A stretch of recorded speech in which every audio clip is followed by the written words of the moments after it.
With all the vilification of immigrants and refugees nowadays, I decided to explore the story of my own immigrant parents and take the time to learn why they came to this country. My dad came first, landing in Oklahoma in 1983.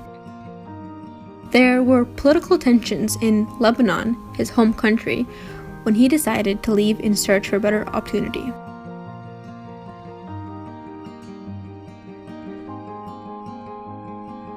I came to the US around the end of 1983, seeking my dream to be a biomedical engineer. And I was sent here, sponsored by Hariri Foundation, the Prime Minister of Lebanon at that time. My mom followed a few years later, in 1989, after she met my dad and got married. Growing up, I never realized just how hard it was for my parents to adjust to a country and culture that was new to them, having to make all new friends, a home away from home. And when I first came, the first year was very hard for me. I remember I used to cry every night, missing my family, my mom, my dad, my brothers, and my sisters. And then I went to high school. The high school was tough for me because I was originally French educated, so the language was a kind of barrier for me. And I was the only one who wore a scarf in the whole high school, and it was a big school. And everyone would come to me and ask me about why I'm wearing this. And I could not answer them with my few English words. They would ask me, do you have cancer? How do you sleep? How do you take a shower? And it was hard for me to explain for them. They learned English and both received university-level educations.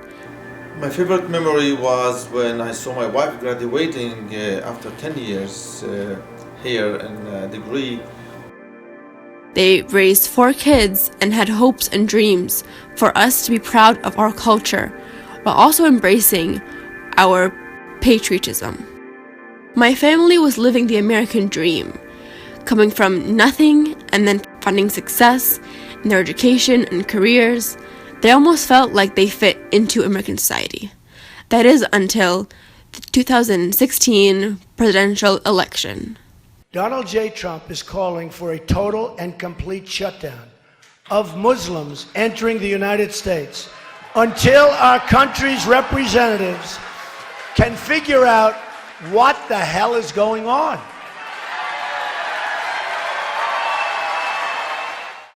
I don't have the courage anymore to pray in a public place like I used to, or like next to my car, or like go at night. So it's, been more difficult to live as a Muslim in the US after the recent elections.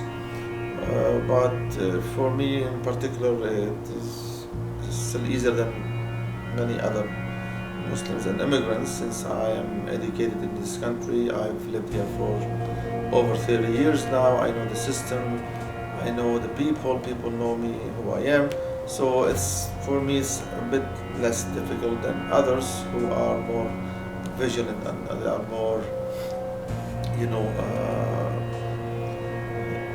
faced by this hatred that has been portrayed by the media and by the recent hatred of Muslims in the US. So again, immigration is the essence of this country, and it is the dreamland for immigrants from all over the world to come to the US to seek their dreams here. And that was our dream when we came here in the 1980s, and we really achieved our dreams. After 30 years, we have a strong family. We have 4 kids born and grown here, and they are all professionals in what they do and where they go to school. And we have contributed to this society a lot, and we have been bridges to other cultures, especially in the Middle East. Nevertheless, they persisted, and my parents realized the important role they play as immigrants to this country. No, I would not leave this place. I never regret it. I never regret coming to the States, and I would not pack and go home now. No, I would not go back home. This is my home now. I've been here over 30 years. I have a great career, professional career here, and a great family and great friends.